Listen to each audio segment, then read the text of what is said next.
Kumusta mga kabap-bap? Kasama ko ngayon si Bap Mark. Isinama lang niya ako literally. And first time ko mag-trail. Kasama rin namin ang Pampanga Campers Club. Pero for today's video, hindi muna tayo magka-camping. Tayo pa ay magti-trail. This is a special one. Because we're exploring one of Pampanga's most unique and iconic adventure.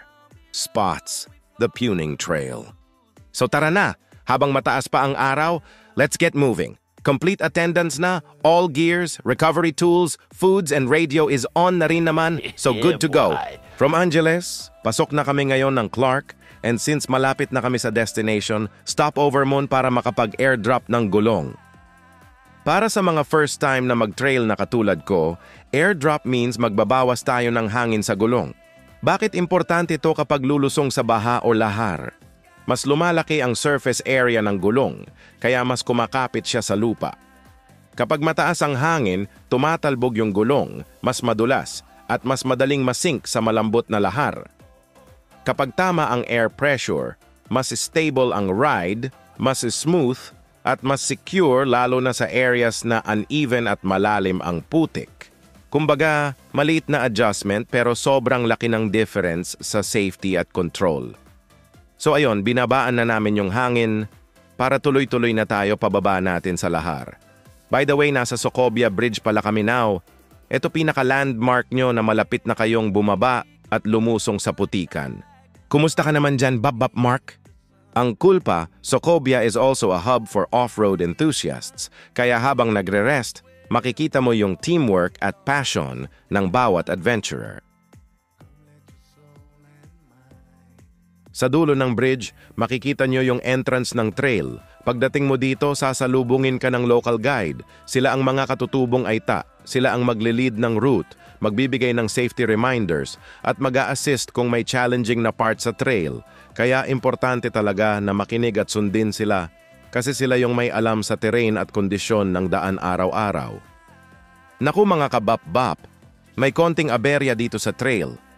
Yung original na daanan pababa, sira pala kaya kailangan namin gumawa ng sariling daan pababa.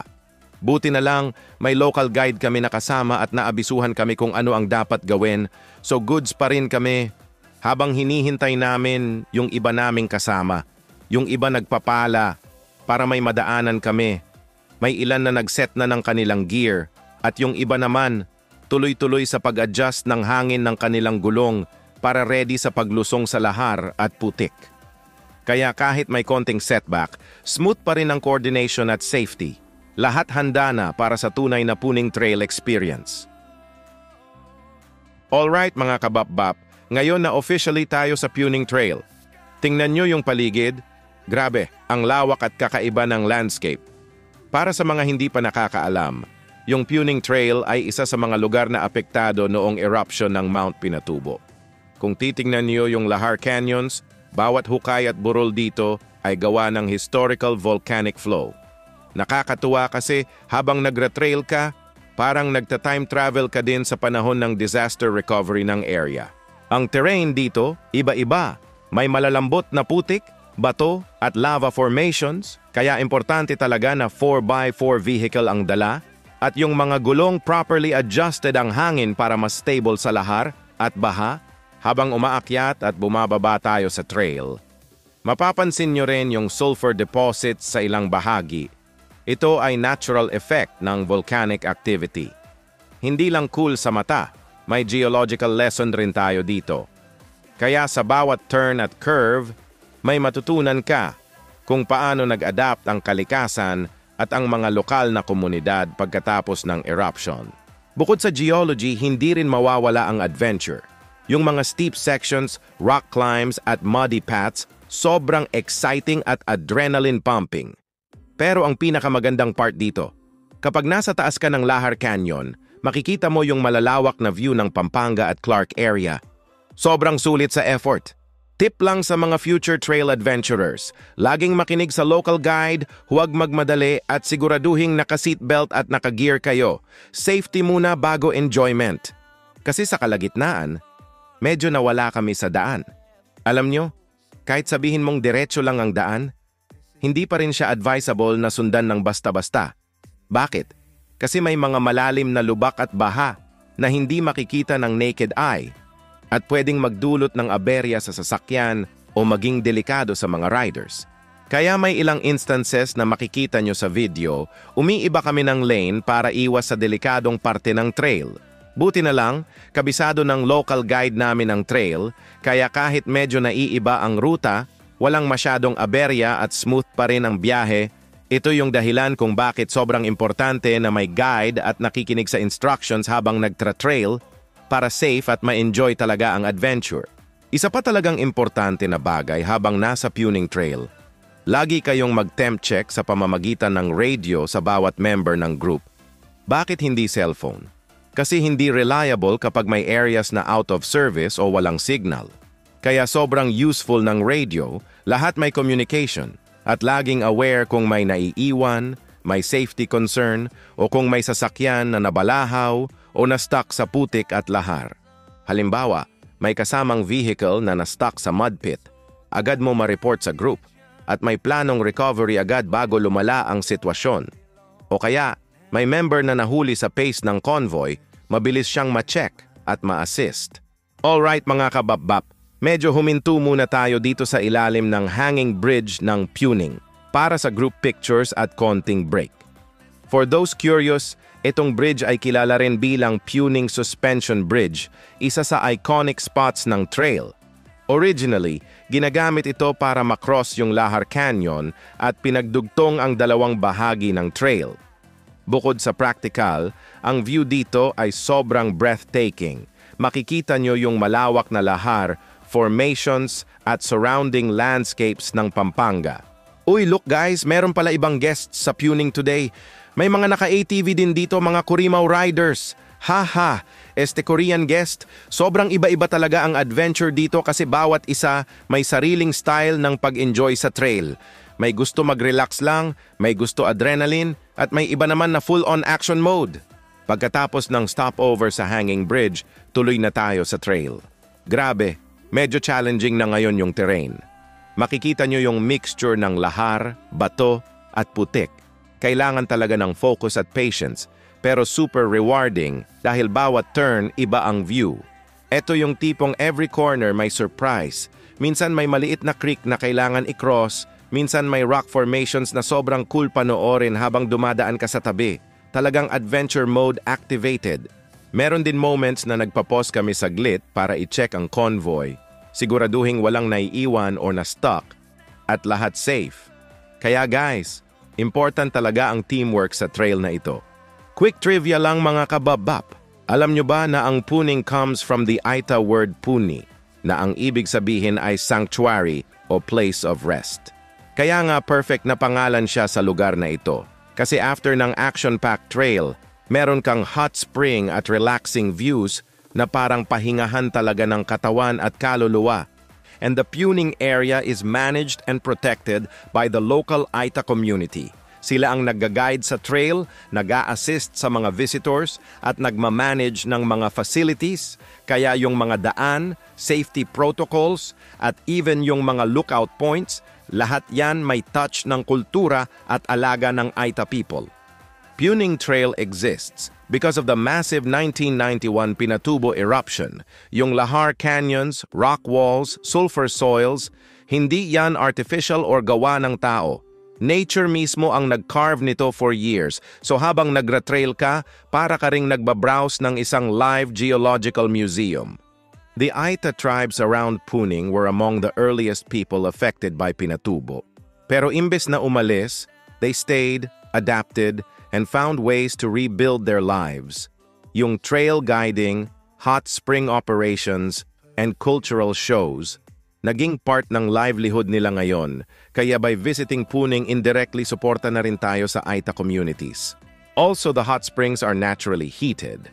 Hindi siya pool heater or artificial. Mount Pinatubo's geothermal activity creates heat beneath the ground. Kaya yung tubig na dumadaloy sa Puning hot spring ay talagang natural volcanic heat therapy. And hoping we get a chance na makapag-hot spring tayo. So ayun na nga, nagpatuloy kami sa pagbagtas ng trail. Sabi namin kanina, konting kembot na lang malapit na tayo. At habang binabagtas namin ang kahabaan ng trail, parang totoo nga, Ramdam mo na yung excitement habang unti-unti nang nagbabago yung scenery. Good to know din pala, itong buong dinaanan namin mula kanina hanggang ngayon ay nabuo dahil sa mga lahar flow mula sa pagsabog ng Mount Pinatubo noong 1991. Kaya yung terrain na akala mong simpleng puting buhangin, actually, volcanic sediment yan na dahan-dahang hinubog ng ulan, hangin at daloy ng ilog. Isa to sa dahilan kung bakit unique ang Puning Trail, naggagala ka literally sa bahagi ng kasaysayan. Sa di kalayuan, napansin namin yung mga lokal na naliligo sa ilog. Ayun no, chill lang sila, parang everyday life lang, pero sa atin malaking senyales yon. Ibig sabihin, yes, papalapit na kami sa main gate ng Puning. Ang sarap panoorin nung mga kids. Napakasimple ng pamumuhay, yung iba nagkukwentuhan lang sa gilid ng ilog. Parang welcome committee ng nature at ng Aita community mismo. And finally, narating na namin ang entrance ng Puning. Grabe! After matagtag ang mga sasakyan, putik, bato at pati ang katawan namin, narito na kami. Pero guys, may konting twist pala sa plano namin. Hindi na daw nagpapapasok ng walk-in o ng walang reservation sa Puning. Sinubukan namin makiusap kung pwede mag-trail lang. Pero sorry talaga, hindi pwede. Kaya wala kaming no choice kundi tanggapin na lang at move on. Instead, napagkasunduan na humanap ng spot para makapag-rest at makakain kasi tanghali na rin pala at gutom na rin kami. Napagdesisyonan namin na sa tabing ilog na lang mag-setup, kanya-kanyang canopy setup at hindi na kami nagsayang ng oras. Agaran na rin kaming kumain kasi gutom na mga babbap. After lunch, iba-iba na ang activities ng group. May iba na naligo sa ilog, may nag-iihaw pa ng food, at kami naman, simpleng chill lang sa gidli, kwentuhan, palipas ng oras, at dinadama ang beauty ng nature.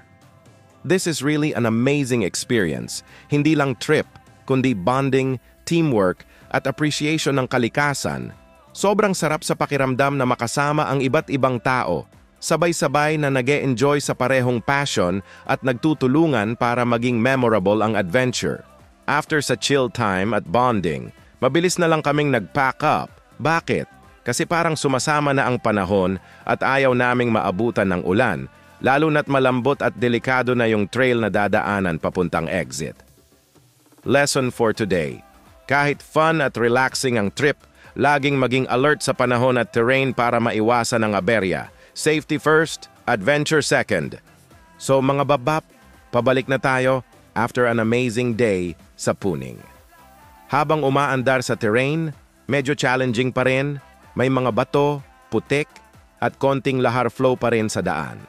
Pero itong part na ito ay perfect time para mag-reflect sa buong experience at mag-share ng tips for future adventurers. And don't forget guys, like, share, and comment sa video na ito. Gusto naming marinig ang experiences at tips nyo rin kung nakapunta na kayo sa Puning o kung plano nyo pa lang. Tip number 1, vehicle prep is a must. Kung plano nyong pumunta sa Puning, siguraduhin 4x4 vehicle ang dala at tamang hangin ng gulong para safe sa muddy at rocky terrain. Trust me, makakaiwas kayo sa aberya at mas smooth ang biyahe. Tip number 2, check weather first. Kasi tulad namin, mabilis magbago ang panahon. Kung umulan bago ang trip, malambot at madulas ang trail. Kaya mas safe kung maaga ang schedule at alert sa weather. Tip number 3, bring your food or baon. Kahit may resort sa dulo, minsan may no walk-in policy, kaya mabuting may baon. Bonus pa, parang picnic sa nature, perfect ang kwentuhan habang nagre-relax. Tip number 4, teamwork and communication. Kung kasama nyo ang friends o grupo, importanteng may radio o iba pang paraan ng communication, lalo na sa remote trail sections. Tulungan nyo rin ang isa't isa sa pag-setup ng gear, pagkain, at kahit sa pag-navigate sa trail. Ang Puning Hot Spring and Adventure Park ay matatagpuan sa foothills ng Mount Pinatubo, sa Pampanga. Bago pa man ito naging sikat na tourist spot, ang lugar ay bahagi ng komunidad ng Aita, ang mga orihinal na naninirahan sa bundok at paligid ng bulkan. Noong 1991, sumabog ang Mount Pinatubo at nagbago ang buong landscape. Ang mga ilog, bundok at kapatagan ay natabunan ng lahar at volcanic sediment na siyang bumuo ng kakaibang topografiya na makikita sa Puning Trail ngayon. Ang eruption ay nag-iwan ng mga natural na formations, bato, canyon at geothermal activity na sa kalaunan ay naging natural hot springs. Ang paggawa ng iconic sanctuary na Puning ay bunga ng pagtutulungan ng Aita community at local developers. Pinangalagaan nila ang lugar, nag-set up ng safe trails, camping spots, at hot spring facilities habang pinapangalagaan ang natural environment. Sa ganitong paraan, ang Puning ay hindi lang naging adventure destination, kundi cultural, historical, at ecological site. Isang lugar kung saan nararanasan mo ang geology, nature, at history sa isang pakiramdam. Ngayon, ang Puning ay kilala sa adventure trails na puno ng lahar formations at rock walls, natural hot springs na mainit at mineral-rich, cultural appreciation dahil sa Aita community involvement, scenic views ng Mount Pinatubo foothills at surrounding landscapes. Sa madaling sabi, ang Puning ay isang buhay na halimbawa kung paano ang kalikasan at komunidad ay nagsama para lumikha ng iconic sanctuary na parehong educational at recreational destination. By the way, may mga iilan dyan na nagtataka. Bakit ba kailangan pa naming isabak sa putikan sa mababatong daan na pwedeng ikasira ng sasakyan? Alam ko iniisip nyo, worth it ba talaga yung risk? And honestly, oo, worth na worth. As first-timer myself, sasabihin ko sa inyo, hindi lahat ng daan para sa adventure ay smooth. May mga trail na parang relationship, kailangan mong pagdaanan yung rough parts para marating mo yung solid, memorable moments. Yung putik, part ng challenge yan. Yung bato-bato, yan ang training ground ng suspension mo at ng patience mo. Pero eto ang totoo. Hindi mo mararamdaman ang totoong Puning vibe kung hindi mo dadaanan ang trail na yan. Diyan mo makikita kung gaano karaw, kanatural at ka-powerful yung environment ng lahar. Diyan mo rin marirealize kung bakit maraming nagpapabalik-balik dito. Kasi kapag nalagpasan mo ang trail, iba yung sense of achievement. At isipin nyo rin guys, lamang talaga ang may alam, yung mga veteranong trailer, they know exactly how to navigate terrain ng safe, paano iwasan ang deep ruts, anong anggulo dapat sa bato, at kailan dapat umiwas. Kaya kung first time nyo, always go with someone experienced. Hindi yung bara-bara lang, kasi sa trail, pag mayabang talo. At ito na nga ang sinasabi ko, habang binabagtas namin yung trail, ito na yung moment na ayaw pero gusto mo rin makita. Dart, isa sa mga kasama namin na naka-full off-road setup, nilamon ng lupa. As in legit guys, bumalahaw yung Hilux niya. Parang may mini kumunoy sa spot na nadaanan niya. Yung tipong tumingin ka sandali tapos bigla kang mapapa, uy, nasaan na? Ba't lumubog? Pero ito yung reality ng off-road. Hindi porket naka-lift, naka-mud tire, at naka-armor ka na. Safe ka na sa lahat. Minsan ang kalaban mo hindi bato o putik, kundi yung mukhang matigas na lupa, pero parang cake pala sa loob. Ang importante dito, teamwork. Hindi kami nagpanik, walang sisihan, walang pa-epic moves. Automatic, naglabasan ng recovery toe straps at lakas ng loob. At syempre, may isang tropa na taga-video lang para may ebidensya. Pero on a serious note, ito ang gusto kong i-share sa mga nagpaplanong pumunta rin dito. Always expect the unexpected sa lahar terrain. Kahit gaano ka-setup ang sasakyan mo, walang absolute guarantee. And most important, huwag mag-solo. Off-roading is a community thing. Ang tunay na lakas nasa tulungan. Habang hinahatak na si Hilux, ayun! Bumigay pa yung bumper ng sasakyan niya. Kaya sabi namin, wag na ipilit. Pero eto yung pinaka-highlight. Habang busy para maangat si Hilux, yung local guide namin, grabe. Ibang klaseng multi-talented, busy dumiskarte sa iabab. Ahahaha. Kidding aside, second attempt si Mr. Vitara at pangmalakasan din talaga yung setup ng truck niya. Nakakatuwang isipin na lahat dito proactive at handang tumulong. Walang iwanan, walang nagmamadali, lahat nakiki-shoulder to shoulder para maiyahon si Hilux. However, di pa rin kinakaya mag-isa. Sobrang lambot at lalim talaga ng lupa, para kang humihila sa quicksand. Shoutout din pala sa Balahaw Off-Road. Solid kayo mga boss, and it's an honor na makasama ko kayo sa trail. Iba talaga pag kasama mo ang mga master, safe ka na, marami ka pang natututunan. Pero kahit gaano kaangas si Vitara, di pa rin kinakaya mag-isa. Sobrang lambot at lalim talaga ng lupa, para kang humihila sa quicksand. Kaya sumama na rin si Mr. Navarra sa paghatak. Grabe, nung nag-combine yung puwersa ng Vitara at Navarra, boom! Tag team power. Shoutout sa inyo mga bossing. Napakatangas nyo, lakas nyo at mabuhay kayong dalawa. After ma-rescue si Hilux, tuloy na ulit kami sa trail. Malapit na rin naman kami sa exit, kaya ramdam mo na yung excitement at sense of accomplishment. Ang last obstacle? Pag-akyat sa dike. Well, para sa mga sanay na, easy na lang sa kanila to. Also dito rin namin ginawa yung daan pababa sa trail para safe at smooth ang exit. After namin makaakyat, hinintay na rin namin na ang lahat ay makaakyat bago magkanya-kanyang daanan.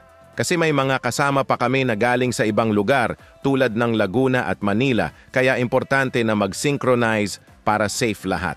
Sa trail, kahit gaano ka-experienced, importante ang patience at teamwork. Mas safe at enjoyable kapag sabay-sabay at may coordination. At syempre, perfect moment din para mag-share ng tips at obserbasyon sa bawat isa habang naghihintay. And that's a wrap, guys! Grabe, today was full of adventure, challenges, and learning from sticky mud, lahar formations, teamwork moments. Don't forget to like, share, and comment sa video na ito at sabihin nyo rin kung gusto nyong makapunta sa Puning Trail.